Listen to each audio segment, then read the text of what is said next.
I want to welcome you all to our Green Breakfast this Saturday morning. My name is Trish Beth, and I'm the Communication and Program Specialist with the Northern Virginia Soil and Water Conservation District. With me helping out today is Heather Coulter, one of our conservation specialists, and she is young, so she is tech savvy, and that is why she is here. Thank you all for coming. We do ask that you keep your mic muted during the presentation. You are welcome to have your cameras on. It's no fun to talk to a bunch of little gray blobs. But keep in mind that we are recording this Green Breakfast and it will be posted on our website later. So if your cameras are on, that's great. Keep that in mind. What else? We'll save questions till the end. At the end of the presentation, there will be time to ask our presenter questions. Either you can raise your hand and we will tell you to unmute, or if you are more comfortable putting them in the chat, that does work. I think it's better if you unmute and ask in real time, but it is up to you. And you'll find your chat button, your raise hand button at the top up there, the little icons. I think that is all I need to tell you logistics wise. So let me get to introducing our speaker. Today we are joined by Julie Bolthouse, and she's the Director of Land Use at Piedmont Environmental Council, where she's worked for 15 years. She manages 8 field staff that work on local land use issues in Clark, Loudoun, Fauquier, Rappahannock, Culpeper, Orange, Madison, Greene, and Albemarle counties. She holds a bachelor's in fisheries science with a minor in watershed management and 2 master's degrees in urban affairs and planning and natural resources. Her advocacy work has allowed her to work on a wide variety of land use issues for the past decade, but for the past 5 years, she has been focused primarily on the pressing issue of the growing data center market in Virginia and massive expansion of the state's energy infrastructure to serve it. And that is why we have asked her to join us. The topic of data centers was one of the voted for topics when we did a survey of our attendees to see what y'all wanted to hear about. You said data centers was one of the things you really wanted to hear about. So without any further ado, I will hand it over to Julie. Thank you, Julie, for your presentation. Yeah, thank you guys so much for having me, and thank you for that kind introduction. Really excited to talk to you today about this issue, this very pressing issue, very timely issue. I'm going to start at the beginning. I know many of you, I recognize some of your names, so I know many of you probably already know what a data center is and stuff, but just so we start from the same page, I am going to give a little bit of background. Going to talk for about 45 minutes, and then I'm going to open it up to questions. I prefer to leave questions till the end just so it doesn't break up the flow of the presentation, and so that we make sure that we leave enough time to get through the entire presentation. So first, let's talk about who is PEC, who is Piedmont Environmental Council. Our organization has been around since 1972, and our mission is to protect and restore the lands and waters of the Virginia Piedmont while building stronger, more sustainable communities. We cover a 9-county region, which is shown on the map there. And just so I know, let me know, Heather or Trish, if my icon with pictures is blocking my screen. Can you see my entire screen? Or is anything blocking it? No, I don't see anything blocking it. Your map goes up to DC, and perfect. That's all we need to see. Yep, I think good, because I have my block of people on top of it. I just wanted to make sure that you guys don't have that block of people on top of it. Okay. So we cover a 9-county region, which goes from Loudoun County and Clark County down to Albemarle County. And our work is, very focused on smart growth. I mean, we're trying to promote smart planning practices and growth management strategies that protect our resources, that support our communities, and build wonderful communities where people want to live, work, and play. So data center issue is not something that we went into by choice necessarily. It's something that we fell into because we had to. We see it as the sprawl of our time, and it is having huge impacts on everything that we've worked on for the last 50 years. All the conservation and preservation efforts that we've made in this community are under threat from this explosive growth. And that's our water resources, our air resources, our renewable energy transition, progress on climate, all the different things, building wonderful communities, all those things have been threatened by this explosion. So that's why we got into this issue. The presentation today, we're going to dig into the current trends and cumulative impacts that we're seeing. We're going to talk a little bit about the broken system that's led to this. Then we're going to briefly cover PEC's data center reform campaign. And then I'm going to give you some highlights of what we're seeing going into the 2026 General Assembly. But just be aware, the General Assembly doesn't even start until the 14th, so we really only have a few bills at this point, and we just have some ideas of who's going to be carrying other types of bills, but we'll talk about that at the end. So first of all, what is a data center? Well, a data center is what's running this meeting right now. All the data from this meeting is streaming through fiber lines to servers and processing equipment within a big giant structure like this, one of these big concrete warehouses. In those big concrete buildings is data halls, and each one of those halls is filled with rows and rows of servers and fiber connecting all of those servers. And so you have some pictures here to the right showing what one of those what a row of some of those servers might look like. And then you have a lot of equipment that's needed to keep those servers running. So first of all, let's talk about the cooling equipment. Those servers, because they're processing, I'm sure you felt your phone sometimes or your computer when it's working really hard, it gets really hot. Well, these servers, especially GPUs, there's CPUs and GPUs. GPUs are the ones that allow for more complex processing that is used in AI and in gaming and things like that.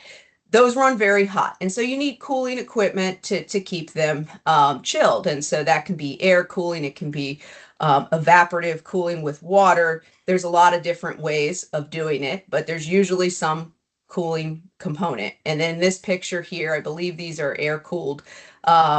Actually, sorry, evaporative cooling, because those are cooling towers above the building there. That's the equipment that is associated with that kind of cooling. But again, there's different types of cooling, and there's a lot of different types of equipment that you might see associated with cooling of data centers. And then you have the electricity that needs to come into the site.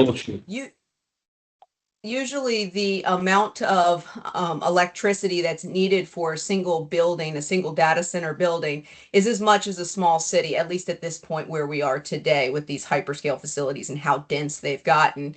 And so you'll very often see a substation in very close proximity, very often on the actual property of where the campus is for the data centers. And then you'll see these little electric utility boxes that are shown here in the image, and that's what's carrying the distribution lines underground, connecting directly to the building and providing electricity. Then you have backup power. These guys like to have what they call 5 nines, at least I think that's what it's called, something like that. But basically it means zero downtime. They want to make sure that the reliability is so high that it's 99.999% going to be online and never go down. And to ensure that, they have backup power on site. And that's usually in the form of diesel generators. It can also be in the form of gas generators, but we'll talk a little bit more about that later. And so if the electricity coming in from those electricity or utility boxes ever switches off, there's an automatic switch that switches it to the backup diesel generators. And as you can see, there's dozens of those with each building. They're usually about 2 megawatts in size each. They're the size of a train car. You can see a picture of one where the guys are laying the cover on top of a diesel generator there up in the corner. And then you have fuel storage on site, usually for a certain amount of runtime. That fuel is what is put into the diesel generators to keep them running. And that varies by how much reliability they want to ensure on that site, how much fuel storage they would have. And then you have the security fencing. And that security fencing is basically just to keep people out, make sure that nobody brings in these, espionage type devices that are skimming data or anything like that. So you got to keep people away from the facility and not messing with things. So why do we need data centers? Okay, well, like I said, it's running our meeting right now, but also it's the outsourcing of information and technological functions to cloud storage. A lot of what businesses and organizations do now has been put onto the cloud. We're running a lot of our platforms off the cloud. A lot of our data storage is in the cloud. And then, of course, You have the expansion of, rural broadband, the digitization of all of our materials. That's again cloud storage. But there's a lot of uses for it. But the big explosion, the thing that's really driving the boom that we see right now, and this is why I put it in orange in a different color, is generative AI. It's large language models, machine learning, and really the expectation, more so than the actual usage at this point, of that demand, how much we're going to need into the future. And also keep in mind that that generative AI feeds into more cloud storage, because as generative AI is creating tons and tons of little videos on TikTok, they're stored somewhere. And so it's just feeding this additional need. I would argue, though, and I continue to argue, that we are in a bubble because we don't really know what the demand looks like at this point. We are building out all the infrastructure for explosive demand, but we haven't really defined what the use cases are. So we're sprinting towards the finish line, but we actually don't even know where the finish line is. We don't even know what the finish line looks like. We don't actually even know if we should be sprinting, I would argue, or if we should be trying to build a bike or do something a little bit different to get to that finish line. So anyways, but it's a very complex problem. Now, Northern Virginia, we have the largest data center market in the world. We have seven gigawatts of IT load in the Virginia, and this is based on Dominion's information. So in Dominion's territory in Virginia, we've got 7 gigawatts coming in to serve data centers, and that's, I think, about a third of our entire energy usage in the Dominion area. A third of all energy usage for everything else. One industry is making up a whole third of that energy usage. So that's explosive just here. But then you compare that load to everywhere else in the world. You've probably heard of the AI arms race with China. Well, Beijing's market is much smaller than ours. They've got about, at this point, this is from 2025, beginning of 2025. So I'm giving you slightly higher numbers because I've seen slightly higher numbers, but Beijing's around 3 gigawatts. And so you're talking about 2 to 3 times as, the size of the next largest market is here in Northern Virginia. And we've been tracking all of the data center proposals in our state. And the reason we've been doing this as an organization is because no one else is doing it. The closest thing is the tracking of leasing space, IT leasing space on industry websites like Data Center Map or some of these others that are basically helping people identify where they can put their cloud storage, what's available out there, where they can lease space from co-location providers. We are actually tracking not just where existing data centers are, but also where they are planned into the future. So those pink dots are existing data centers. The red dots are all of the proposals that have been approved or are going through the process towards approval, potential approval in the state. We only add things to this map if there is actually a filed application. This is not just someone, a landowner says, I'm interested in finding a data center developer and there's like a newspaper story about it. This is actually a filed land use application. And as you can see, we've got tons of application, and each one of these dots it's a little bit deceiving because each one of these dots is a very different scale from the next. So they all look the same size. But for example, we have one in Prince William County, Digital Gateway, which is a 3 to 6 gigawatt data center proposal with 40 data center buildings associated with it. So that's a much larger proposal than, say, a single data center building that might be being proposed in Fairfax or Loudoun County. And currently, we do track the square footage on the applications that have listed the square footage. Not all of them list square footage, though, just so you know. So currently we're at about 60 million square feet existing or being constructed in the state, but we have another 350 million square feet approved or in the pipeline. Now that has led to explosive energy demand. So this is a report that's required annually to our regional transmission operator from the utilities. Well, they base it off of data that's given to them by the utilities. PJM actually, puts it out there and add some level of tempering to the information that they receive from the utilities. But based on that load forecast at the beginning of 2025, we are looking at going from a grid, and you can see the map on the side there of Dominion's territory, with a peak load of 23 gigawatts. And remember, about 6 of that at this time when this map was made, early 2025, it's 6, now it's 7. But 6 gigawatts is already data centers. And you can see it's already been steadily increasing. And now we're going to add another 28 gigawatts by 2045, again, for this single industry for data centers. And the reason I say it's for data centers is because Dominion has basically, that they've told us it's for data centers. It was in their integrated resource plan that they put forward. And our consultant, when testifying in front of the State Corporation Commission about these things, actually pulled all that data together and showed exactly how much of it was for data centers and how much of it was for things like electrification and EVs coming online. And what you can see is up until 2028, it's all data centers. And then after that, it's just a tiny bit that is electrification and EVs and things like that. But the load growth is all data centers. And so we call this a crisis by contract. So why are we calling it a crisis by contract? Well, let's step back. How are these things actually approved? So a data center is reviewed and it's approved at the local level. And it's reviewed like any other land use is reviewed, like a Walmart coming in would be reviewed. So they're going to look at things like lighting. They're going to look at lighting. They're going to look at landscaping. They're going to look at traffic impacts. They're going to look at setbacks that might be necessary, any impacts, a consistency with the comprehensive plan, all of those things. However, a data center brings in impacts that are different than any other use. And those impacts really demand state oversight in addition, not instead of, but in addition to that local review.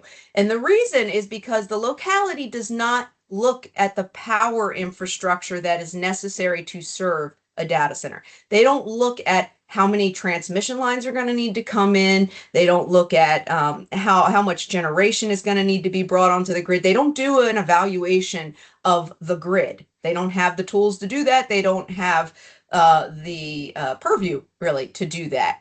They don't look at transmission lines and where they're going to need to come in. They might look at the substation.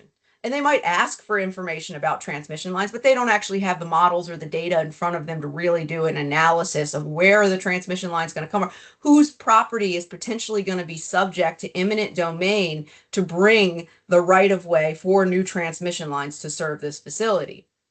They don't look at the power generation that is available on the grid and would need to be built. Because right now, just so you understand, there is no power on the grid. This is why PJM's auction prices for energy have been through the roof, because the supply-demand imbalance that's there. We do not have enough generation anywhere on the grid. Pennsylvania was a net exporter, and Ohio I believe wasn't an exporter, or no, West Virginia, sorry. West Virginia was an exporter, but both of them are now building their own data centers.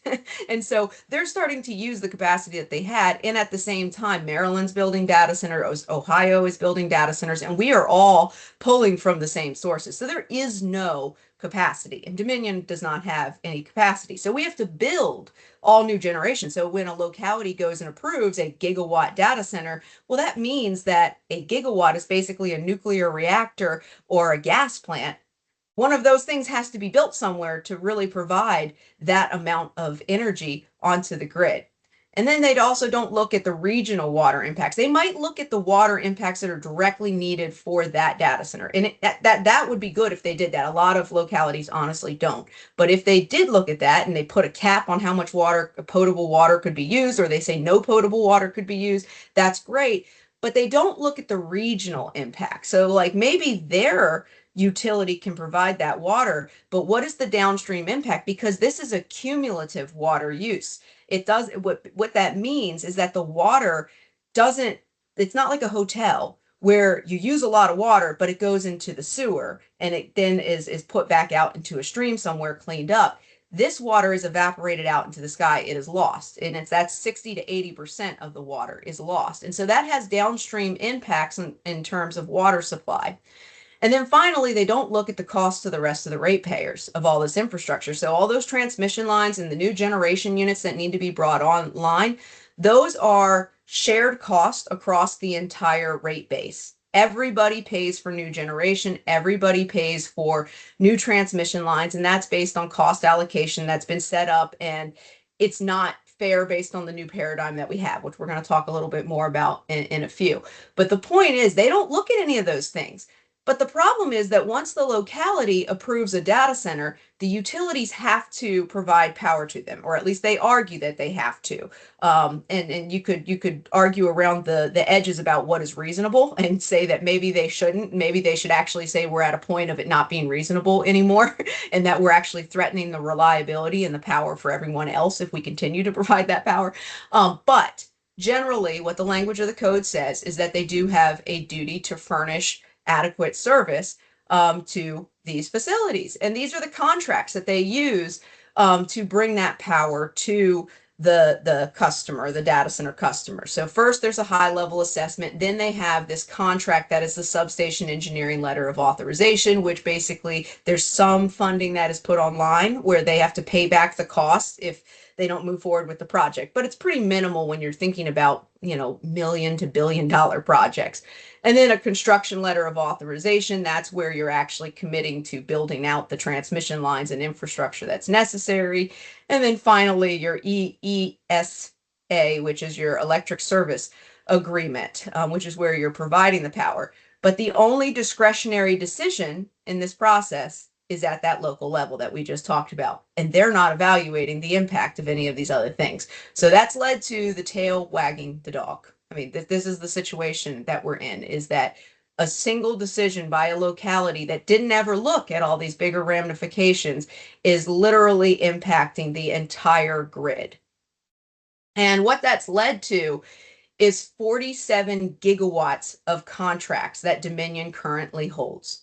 As of 2024, it was only 23, something like that. And now, just 1 year later, everybody wants to get in the door and get committed, get, somewhat, maybe vested's not the right word, but they want to get in the door, get in the line. And now we're at 47 gigawatts. That is an incredible amount of demand.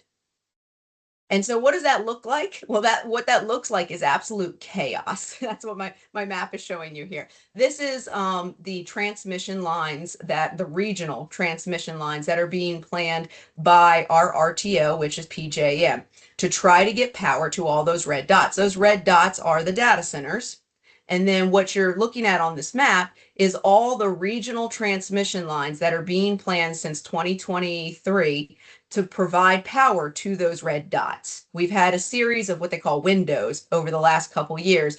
And one of them, goes out to Fort Martin and Fort Harris coal facilities, which now have delayed retirements because of this additional demand to bring this power to Northern Virginia. And then we have another one that was approved in 2024, which goes all the way out to John Ammo's coal facility. That's the dark purple lines that you're seeing. Those are 765 lines that are going to be picking up coal and increasing. John Amos announced that they're going to be increasing production at their largest coal facility in West Virginia to provide power for the data centers over here in Northern Virginia. And then all those red flames, those are gas facilities. And you can see we've got lines going down to those gas facilities. North Anna's on there, kind of buried under some dots there. But we're seeing a proposal for a small modular nuclear reactor at North Anna. So just all of the region is now being sucked into these local land use decisions and providing that power. But it's not just, those are just the regional transmission lines. We also have these small transmission lines that are all throughout Northern Virginia. So this is just like a map from Dominion's webpage, just showing all the different transmission line projects that are in the works. And these are just 230 kV for the most part, transmission lines that are being planned to deliver power directly to the data centers. And those are also racking up the prices and the cost to the rest of the ratepayers. So what we're seeing is that about a third of the transmission lines are from solely data centers. That is literally a line going directly to a data center and no one else, and doing nothing else except for serving that data center. And then about 44% are partially served by data centers. And when I say partially served by data centers, that means it's aligned with some other uses on it, but most of those are mostly serving data centers. For example, if you're familiar with the Golden to Mars line in Loudoun County, that's in this list of partially serving data centers. But if you look at that line, it's clearly like 90% of it is 99% of it is serving data centers. I would argue it would absolutely not be necessary but for data centers. And then just 24 are your upgrades, your replacements of older lines, things like that that are serving the rest of the public. But yet 55% of those transmission costs in the rider are falling on residential customers. And this is leading to a boom in gas as well, gas-fired power plants. And so we're seeing the Chesterfield plant down, southern part of the state. And then we've got the Fluvanna plant, Tenaska, that's being planned. I forget what county that is now, but it's right next to Albemarle, Fluvanna, being planned there. And then we've got a series of other fast-tracked gas plants that are in the pipeline to try to meet this demand. And to get that fuel, because the other thing is our gas prices are going up because of this, because again, supply demand dynamics. But to get that fuel over there, they're also talking about upgrades to our pipeline system. So this is the Transco regional line that they're planning to upgrade to get more supply to, again, that Northern Virginia area. So who pays and who bears the risk? We talked a little bit about this, but I'll just highlight these 5 big things. And this is why all of us are sharing this risk and all of us are sharing the cost of this. The discounted rates. These customers are such large customers. Remember, they make up 1/3 of Dominion's customers now. They're able to enter into private negotiations and they have leverage and influence that the rest of the customers don't have.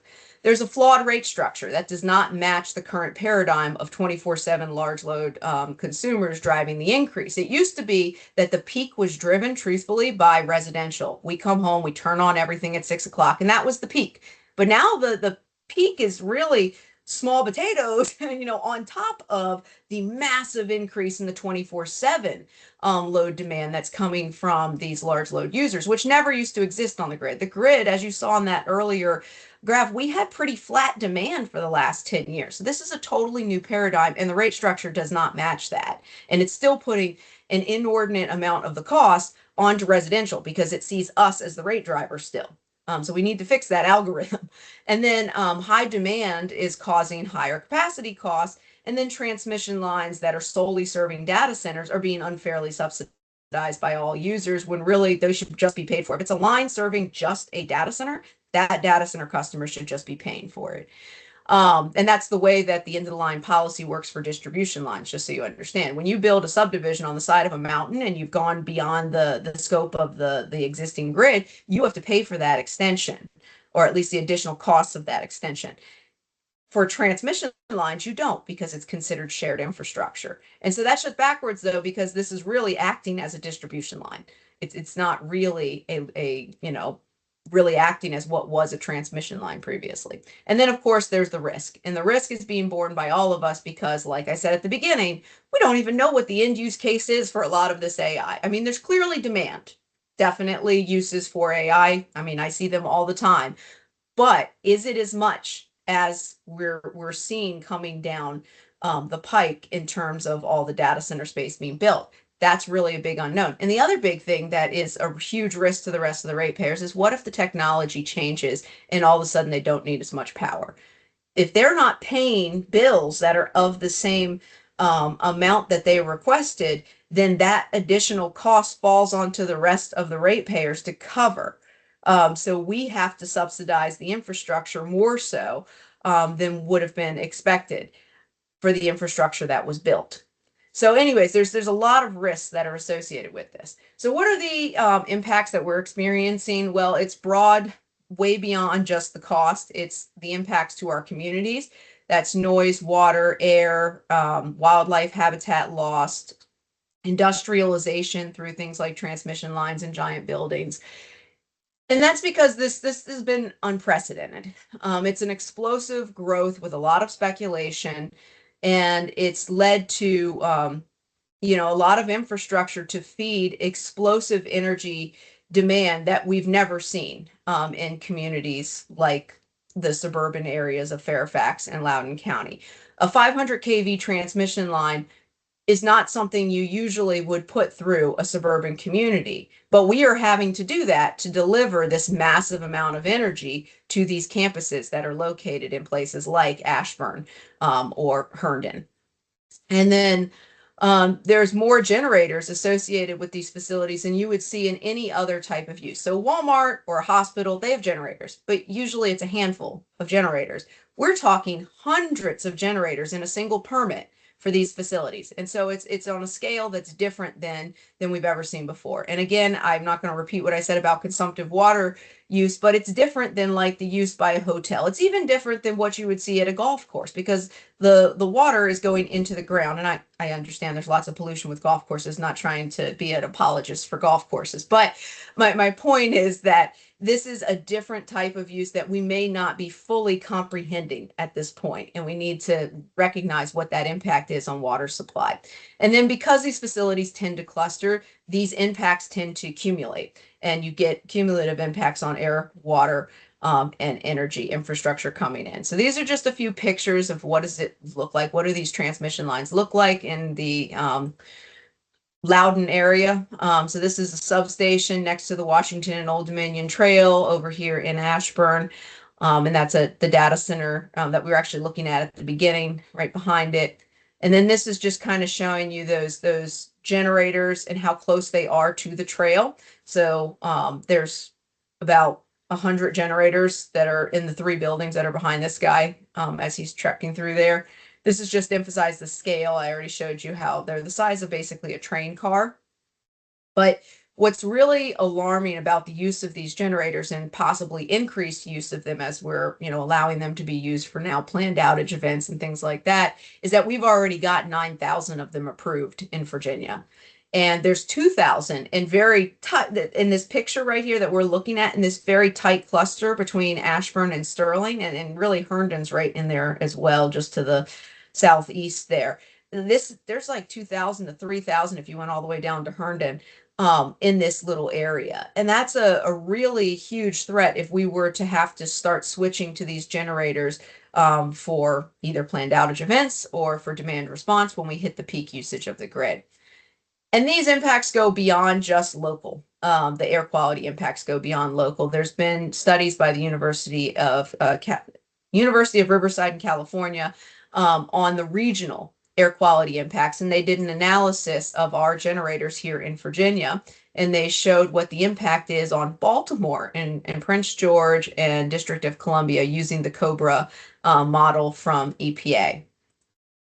And despite, all the concern about how many generators there are out there and the, complaints that have been made when they do run, the DEQ has decided to ease those rules and allow them to be run for planned outage events like I was talking about. So they're going to be run more and more frequently. And we're very concerned as an organization that that's a slippery slope, and we're going to see more and more.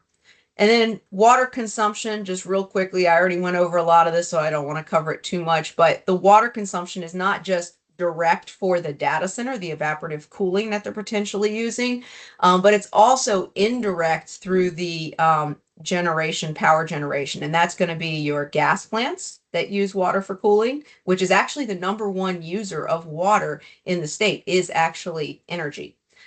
So, continuing to add more gas plants means a whole lot more water usage potentially. And then same thing with nuclear, they use a lot of water as well. And like I said, it's evaporated out, it's a consumptive use, but also even closed loop systems, when we're talking about those, you have to really cap the water usage and not just use technical terms like closed loop, because closed loop has a lot of nuance to it. There's a lot of loops in the system, and I'm just pointing out that there's an inner loop and an outer loop. And so sometimes when they say, yeah, we got a closed loop system, they're only talking about the inner loop, and the outer loop is actually open and they are evaporating out some water. And so anyways, it really needs to be just based on how much water are you using and capping it at that. And what we've seen in Loudoun County is that the water usage has steadily been increasing based on new data centers coming online. So there's a little bit of a myth out there that, new data centers aren't using water. Well, they clearly are, because as we built more data centers, our water usage has continued to grow in Loudoun County, and we're now at far surpassing our reclaimed water system, which is what used to serve most of the data centers as of 3 years ago. Now we're at the potable water system serving more at 937 million gallons annually. And it's about 9% of our total system capacity. And a lot of that, the spike in water usage is in August, which is also when the river levels are the lowest. And so it's when we're most vulnerable to potential drought conditions and water shortages. And the thing is the industry trends, like when you look at the studies that are being done on water consumption projections for AI, they're not showing that water consumption is going to go down. They're showing it's going to go up significantly. Now, the scenarios vary widely. You can see there's a high and a low scenario here of how much water we expect this to use into the future, but it's significant, and it's just going to continue to get higher and higher. There was also a study on the Potomac River Basin. So if you want to look into that more, I would definitely encourage you reading that report or reaching out to them. But what they showed was that that consumption, that the currently data centers are consuming 2 to 8% of the river basin I'm sorry, it's blocking my words here, of the water used from the river basin. But into the future by 2050, that number could surpass 33%. Which is more than a third of our peak usage in August for Washington, D.C. So that's significant. It's a significant impact on the water supply as a whole. There's one last thing that you should think about from a water standpoint, though, and that's the blowdown that's associated with the cooling of these facilities when you're using evaporative cooling. I will say everything I've heard from Loudon Water gives me a lot of reassurance that they are very familiar with this, probably more familiar than anyone else in the world, honestly, because they have the largest data center market in the world located here. But I do worry about smaller water utilities that may not know what they're actually getting into and may not be working with a data center company that is being thoughtful about what they're sending down the stream and talking to the wastewater folks. We actually had a big scenario or a big news story out of Oregon where nitrate levels were spiking, and it looked like to me that it was an issue of nobody communicating with each other. So they had high nitrates going in from the water supply itself, which the water utility should have talked to the data center company about, but the data center company should have been talking to the water utility about evaporative, cooling and how this is going to be concentrating any pollutants that are already in your system. And they didn't. And so what happened was they wound up having huge spikes in nitrates that were going into the land and contaminating people's groundwater supply. And so that's the kind of stuff that can happen if you're not paying attention to this blowdown issue. And so you have to just keep in mind that when you're doing evaporative cooling, that leads to higher salinity levels, higher dissolved solids, higher concentrations of any pollutants that are in the system that's already coming into the facility. They use corrosion inhibitors, and so you need to be thinking about what the impact of that might be on your system, your water treatment system, or wherever this is going out. And then biocides. And of course, heavy metals that may be in the cooling equipment that's running that. So overall, the impacts have been higher electric bills, public-private right-of-way being taken for transmission lines, renewable energy transition that we've had to forfeit, industrialization of communities, air quality degradation, water supply, water quality impacts, land conservation, and habitat loss. So we've come in with a reform campaign.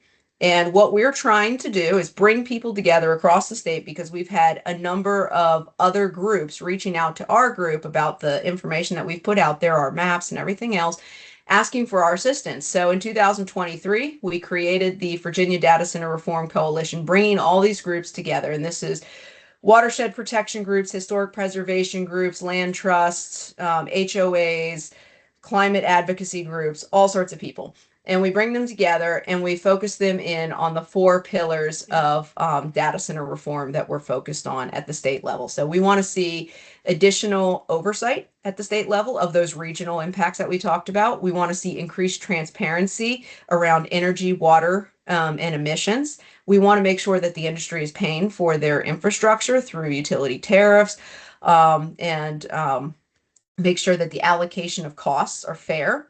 And then incentives for sustainability. We want to make sure that if we're going to give out huge tax exemptions, which, just so you know, the largest sales tax exemption in the state is to data centers. We've gone from $1 billion last year to $1.6 billion this year. We need to have some sustainability standards in place that go along with that, or just eliminate the tax exemption in general if we're not going to, because we're not getting anything really for it at this point, because they're locating here regardless.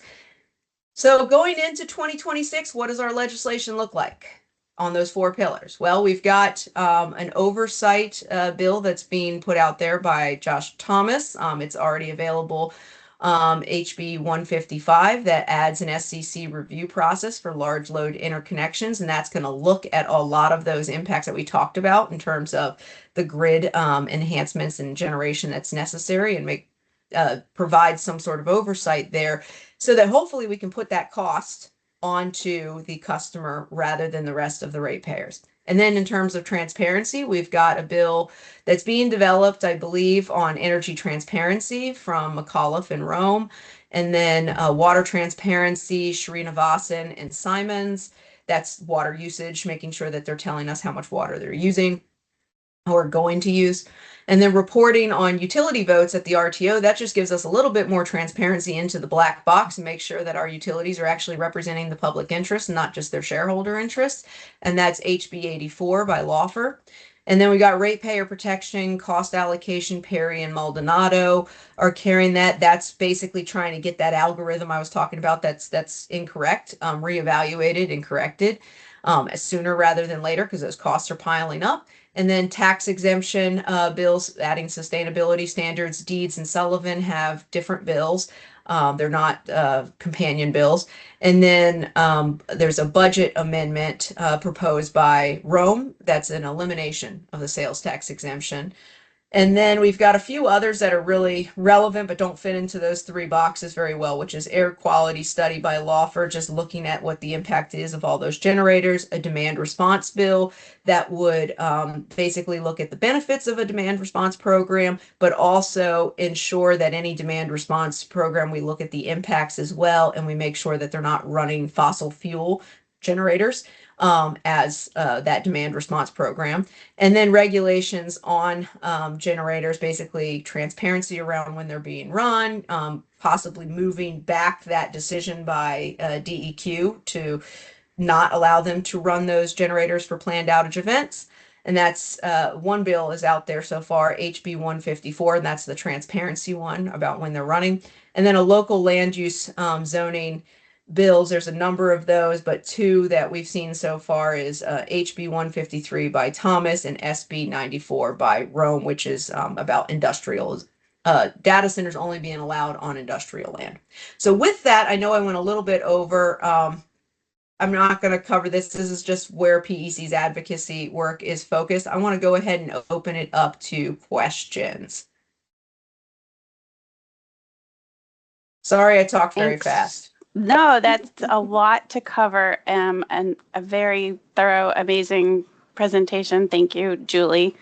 I also wanted to thank Christopher Miller, who has the president of the Piedmont Environmental Council, who's been busily answering questions in the chat while you were presenting.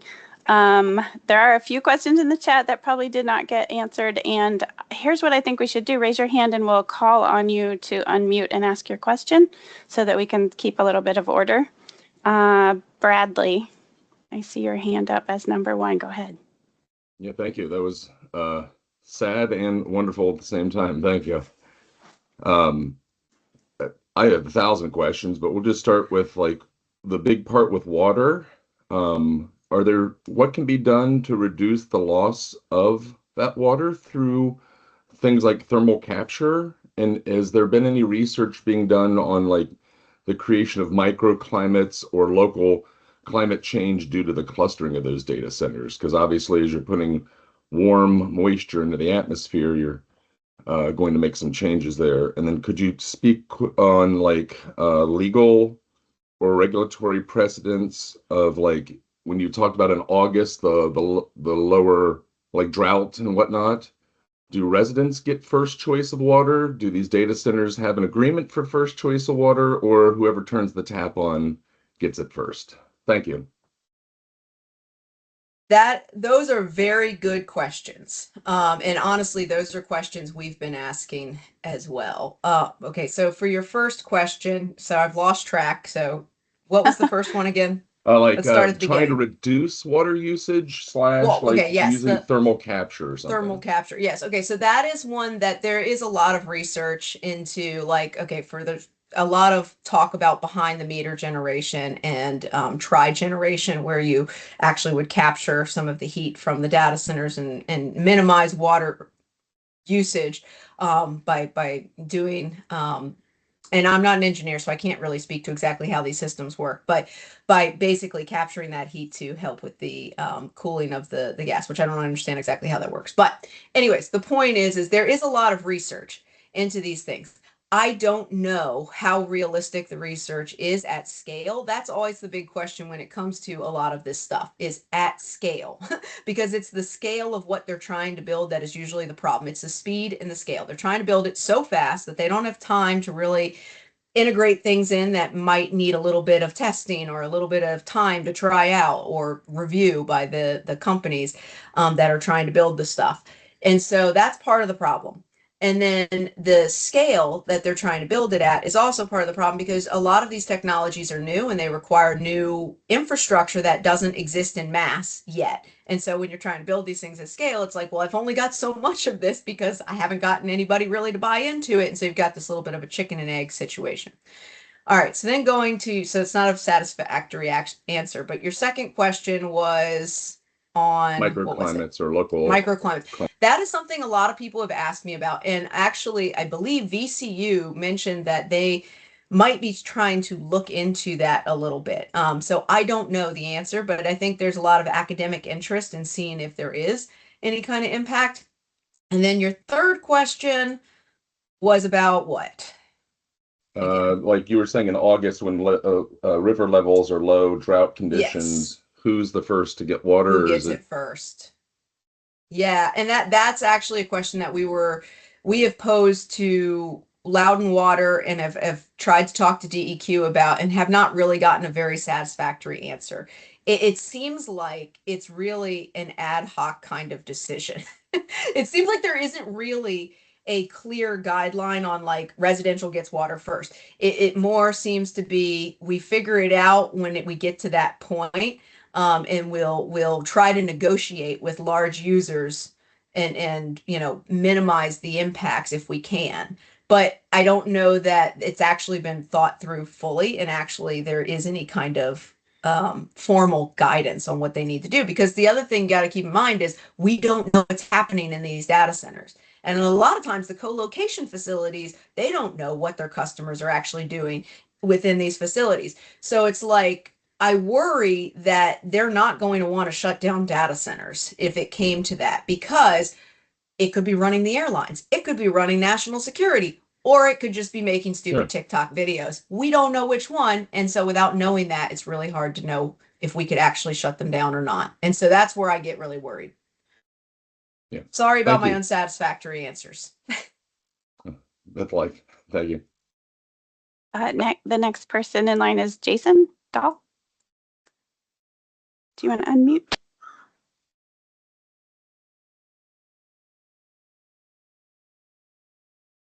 You're unmuted, but I don't hear you.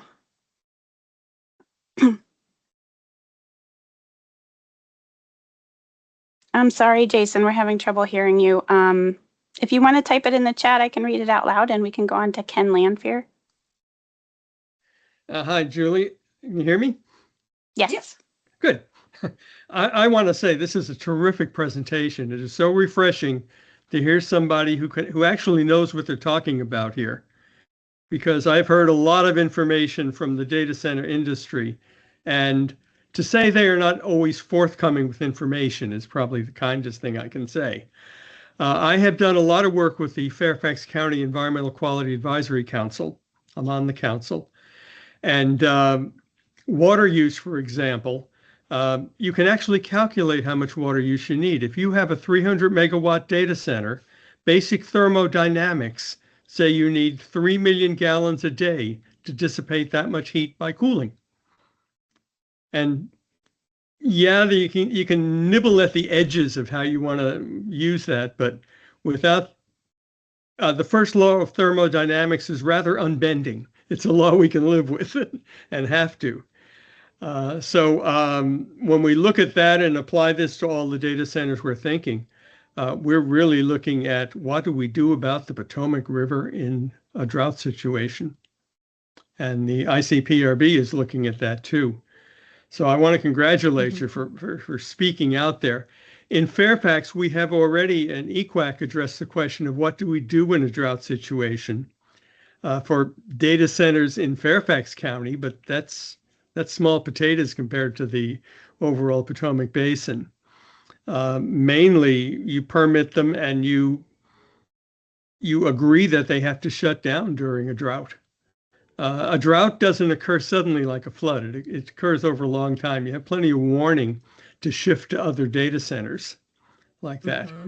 And I've had some experience with the U.S. Geological Survey and our own data centers, which handle earthquakes and floods and volcanoes. You have to keep them running, but you can't rely on a single site for keeping your data center running. If you're talking military or anything really critical like that, you have to be able to move the load somewhere geographically different. That is very true. And that's what I've heard from Amazon and Google, that they all have tiers of where they can move load from tier 1 centers out to their tier 2 centers. That's part of the reason they're developing down the I-95 corridor into Fredericksburg is because that's their tier 2 shift. So yeah. Yeah, and really, when you think of it, that's not far enough. Probably in the not. Geological Survey, we go coast to coast with our redundancy. Because we early in the process, we realized it was rather stupid to have our main earthquake web servers located in Los Angeles. Yeah. It didn't seem to make sense. So anyway, I congratulate you on doing that. I'll try to send you some of my calculations for the thermodynamics, which Please is, do. Yeah.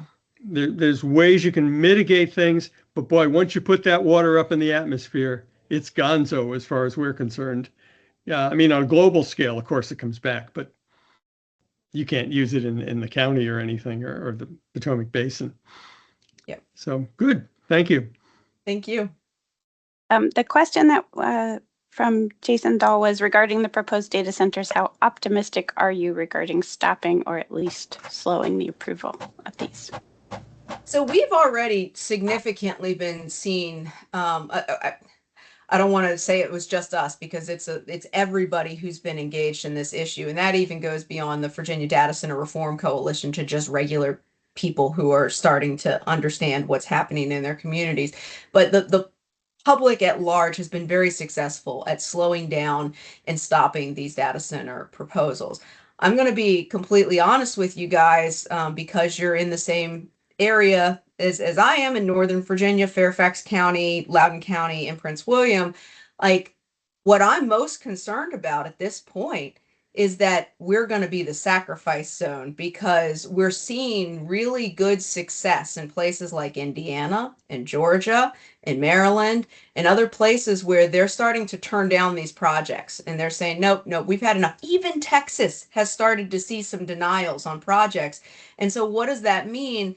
That means that a lot of these data center companies that are putting, their eggs in a couple different baskets here, as they're getting the denials in those other places, they're going to come back to Virginia and be like, well, the land prices are hard, and it takes forever for us to get the power. We got a 7-year delay from Dominion, but the political atmosphere here is still good. So we're going to keep on building in Virginia. We're going to keep on getting our projects moving in Virginia. And that is really worrisome, because we are already inundated. We are already seeing massive cumulative impacts here. And so I think we need to really push our elected officials even more. We've started to see a few denials, but I think that we're not seeing them at the same level that they're starting to see them in other places. There's a question in the chat that goes along with what you just said that I'm not sure that you will be able to answer, but it is an interesting question. And then I will get to the next person with their hand up. But someone in the chat asked about the national security concerns of having all of the data centers clustered in a small area. And I don't know if that's Yeah, a lot of people ask about that. And I do think it is a national security concern, but I honestly think it's not usually the way people think of it as a national security concern. So people think of it as, well, they could drop a nuke, on us. I don't really think that that's the concern. I think the concern is the fiber lines and the electrical infrastructure, and also the national concerns of the cumulative impacts that we're feeling here. In other words, the national security threat should be the reliability of our grid. And the fact that if this industry manages to continue to get these approvals and get onto the grid when reliability is actually decreasing, because like the market monitor for PJM, that's an independent entity that oversees our regional transmission operator. They have said that if PJM continues to allow these large load customers to come onto the grid, that it is threatening reliability and affordability for everyone on the grid, and that they should stop. And so they've actually submitted a formal comment to FERC, pushing this point.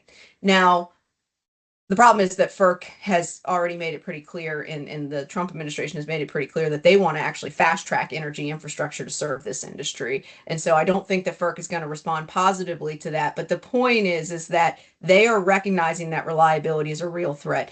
And if we start to have massive power outages because of this industry, to me, that is a national security threat. That means that you now have instability in all of the economic systems of this region, which is all we are the operating powerhouse for DC, for our capital. So that's very concerning in and of itself. Same thing with water supply. If the water supply for the DC region, where the capital of the United States is at risk, that's a huge national security threat.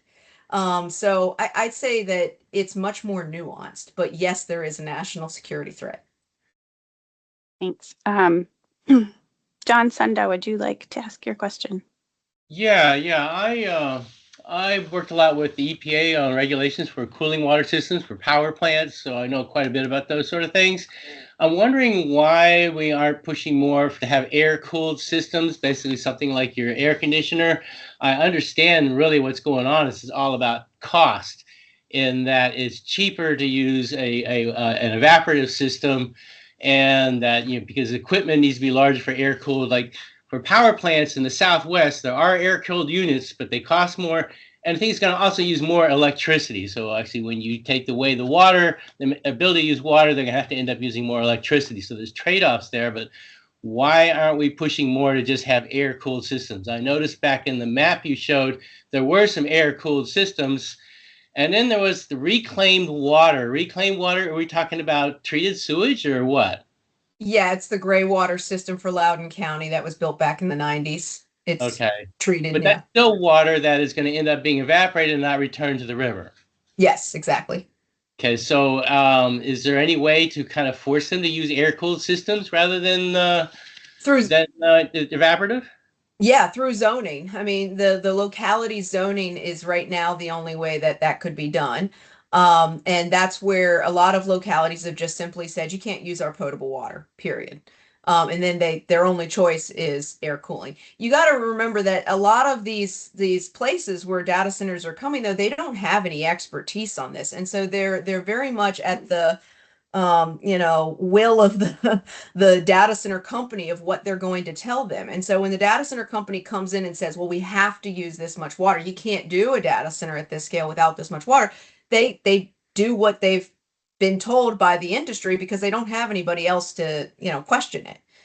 But I do agree with you. I mean, in fact, NVIDIA, I forget what the guy's name is, but he gave a big speech about and mentioned that his chips don't really need to have evaporative cooling, that they could be cooled by air, and that the industry is actually overdoing the cooling, and that the chips would not melt down at the heat levels that they think they would melt down. So, I mean, there's lots of questions even within the industry if they need to actually be using evaporative cooling and as much water as they're using.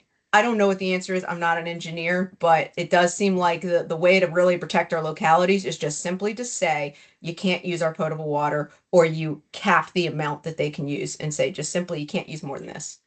Is there any way to communicate with the communities or the to point out that there's that option, that they don't really have to give up their water?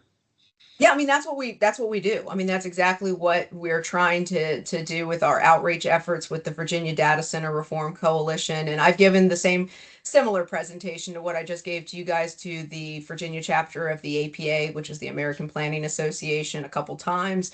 Also, the Virginia zoning officials have invited me a couple times to present as well, which I think giving them that information and emphasizing why they should have these standards has helped localities feel more comfortable that they can do that. Okay, thank you. Yeah.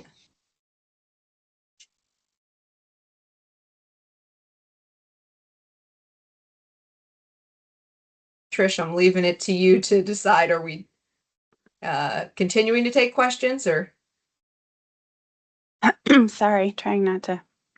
Ken had his hand up, and then I've been trying to scroll the chat for questions. There are a lot of posts in the chat, but Ken, do you want to ask your? Yeah, I just got one quick note on air cooling. Many of the more than a few power plants in the American Southwest, where of course water is very scarce, are switching from evaporative cooling to air cooling. That very much affects the cost of a power plant, but they're able to sell the water rights for the power plant and come out ahead of the game. So anybody who tells you we can't do it with air cooling, it's a matter of cost, not a matter of technology. Interesting. I wonder if we could get Eileen, we have not heard from yet. Craigie, would you like to unmute and ask your question?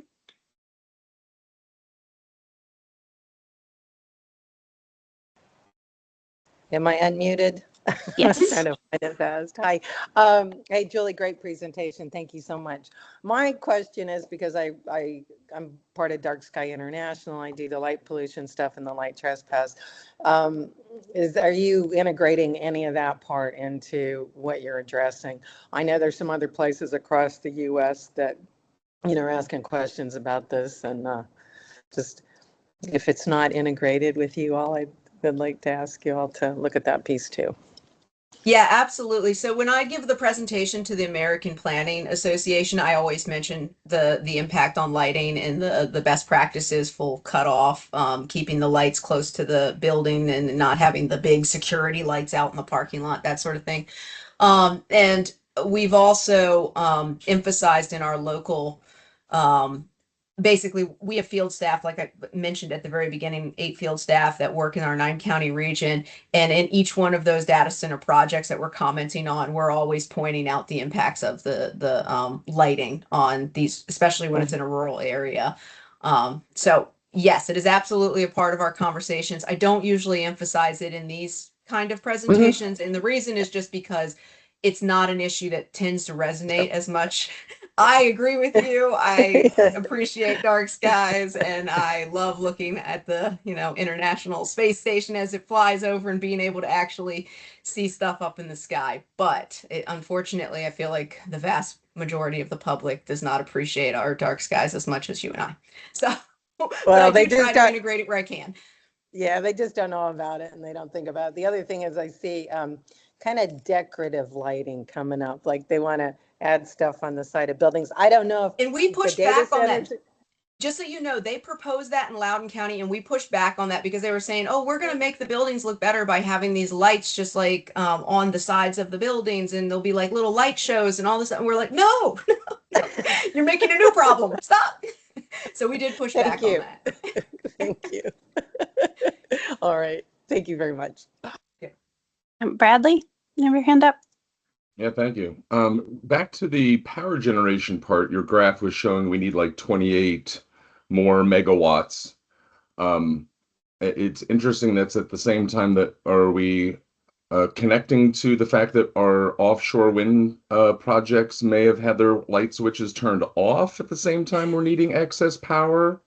Yes. And is that just politics to move towards more oil-based electrical generation? Okay, that's a very opinion question. And this is very opinion answer from Julie Bolthouse, not necessarily PEC, but I do think that the reason that the offshore wind project likely is being canceled is to support the oil interests and fossil fuel interests and get those projects built first. Because it's already halfway, I mean, it's more than halfway built. It's like 90% built. And so it's going to eventually, with the new administration, be finished, I assume. They're not just going to Sure. completely really abandon it. This is just allowing those other projects, the gas projects, to get into the pipeline. But anyways, that's weird politics at play. In terms of, is it being integrated into the conversation? I just attended the PJM TAC, which is the Transmission Expansion Advisory Committee, and it was very interesting to see how everything is constantly changing, the load in their models. So they are modeling out, where do we need regional infrastructure? And they're trying to figure out, because these projects take 5 to 10 years to build. And so they're trying to figure out, what do we need to build? We haven't built what we approved back in 2023 to deliver this power. And so they're all fighting with each other about what needs to be built while the chessboard is changing, while the things are moving. And it was funny, I brought up the offshore wind project, and basically PJM said, we're going to ignore that for right now. We'll see if we really need to integrate it into the 2026 window for their models. Basically, they're hoping it goes away. But it's very much like just chaos is my point. It's just, there's absolute chaos. Things are shifting. You've got decommissioning coal plants, but then they're staying online. You've got wind facilities, like the New Jersey offshore wind was canceled a few years ago, and that caused mass chaos in their models. And so and then you've got all this new load constantly coming online with new data center projects being approved left and right. So, and then you got Pennsylvania, that was supposed to be a net exporter, all of a sudden being an importer based on all the data center load that's coming there. And that threw their models completely. And possibly bringing 3 Mile Island back. Yes. Exactly. And so there's just all these things happening. Yeah. So not even, I'm staying below the fray there with the political stuff. Like, I understand, shifting policy, no more wind being approved.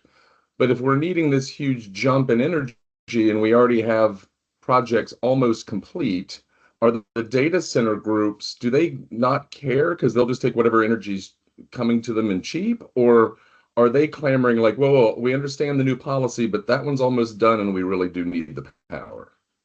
So that is a very good question, and one that I've been wondering is the data center coalition going to object along, because Dominion has sued about that offshore wind. I was wondering if the data center coalition was going to join that lawsuit. I mean, it seems like you said, they need this power desperately. I don't know why they wouldn't be very upset about losing it. But you also got to remember that this is not this industry is not a monolith. There's a lot of different players within it. And so you've got the actual data center builders, and then you've got all the contractors that are building different aspects of it. And then you've got the data center operators at the end. And I don't know that all of them are as cognizant about what is happening. And so you've got this big booming market, and you've got a lot of developers that are just continuing to think, yeah, the demand is through the roof, and so I'm going to keep on building data centers, and not really seeing how much of a load is on the system already, and that we're losing things like the offshore. Like, I think there's a lot of sort of like building out the shopping malls in the 80s and 90s, and then online came, and now all the malls aren't necessary, and what do we do with them? Well, I mean, I even think it's more chaotic than that, because it's moving so fast. I mean, it's really just this, they're coming in for a gold rush, and I don't even know that they really know what is going on at all. I think they're just trying to do their part of the puzzle. So like, a land developer is flipping a project for a data center development, makes their money once that project is flipped. And so they don't really, that's what I'm trying to get at, is they don't necessarily care what happens at the end of the line. Same thing with the contractors that are involved. They're like, well, as long as I got my contract and I'm building this, then I don't really care what happens at the end of the line. The only one who really cares what happens at the end of the line is the actual, end user, which is going to be your cloud providers and the actual customers that might be leasing space from co-location facilities. And I don't know that they have a full understanding of what's happening on the ground. So it's just, there's a lot of lack of communication through this entire system. And that's why, because it's moving so fast and because it's so big, that's why I think that this really is a bubble, and it's going to have some major ramifications on our region for sure. Thank you so much. Yeah. I don't see any other hands up at this time. If I overlooked your question in the chat, Heather and I did our best, but it's a lot. As I said, you can raise your hand and ask it. I did pull one. I don't know if Noel Kaplan is still online, but he asked a question that caught my attention because it was about stormwater, which is what we do, and asking if there, Yeah, if you I am know. here. Oh, do you want to ask it yourself, Noel? We'll do a better Well, job than and I I will. think Ken addressed it a little bit when he talked about the 3 million gallons per day and any stormwater capture would just be in a drop in the bucket. But my question was, we have this massive impervious cover being built. It's going to cause all kinds of problems with local streams. Is there a way, or can and is the industry collecting excess stormwater, not all of it, but excess stormwater runoff beyond what would erode streams and reusing it as cooling water? Yeah, that's a very good question. I think some people have been talking about that. I believe there's actually a bill that might be coming up this session that would either require that or at least allow it as an option. The only challenge I would see is, first of all, of course, incentivizing the companies to do it, because I'm sure there's a cost impact associated with it. But the other thing is rainwater clean enough to run through their systems? I don't know the answer to that, and that would be a question for the industry. I know that the gray water system that they're using is very, very close to drinkable. It's very clean, but it's not quite there. So I don't know if rainwater would be enough. Well, thank you. And we have some any- data centers, I'll just add, actually are starting to add their own treatment on site too. So I mean, maybe they could clean it up to the point where it could be usable. I don't know. Thank you again, Christopher Miller, for trying to answer all of these questions in the chat. I encourage everyone to read through the chat. Are there any other questions for Julie? Going once. And I will share the slides with you guys, and feel free to reach out to PEC if you do have any questions about anything else that we presented on. And we will also post the slides to our website, which way back I put up in the chat a link to the Green Breakfast page on our website where I post the recordings, not the slides, the recordings of the presentation as soon as I get it edited. So that will be up, and we do, if you're on our Green Breakfast mailing list, we also usually send it out that way. I just want to say a huge thank you to Julie for this presentation, which was mind-blowing, very informative. Thanks for spending your Saturday morning with us. That was really great. And well, thank you guys so much. I should have started the presentation. I always joke that I should have started it with, do you want to take the red pill or the blue pill? And let people leave the room if they weren't ready. Things we need to know about. They aren't always easy to hear, but thank you for all of that information. The next Green Breakfast is planned for March 14th, and Saturday, March 14th. And right now the plan is to be in person again at Ornery Brewing in Fairfax. And we're aiming for the topic to be local agriculture, local food production, and urban agriculture. So hopefully many of you will be able to join us again in person in March. Thank you all so much for coming. Thank you again to Julie for that great presentation. And I hope that you all have a wonderful weekend.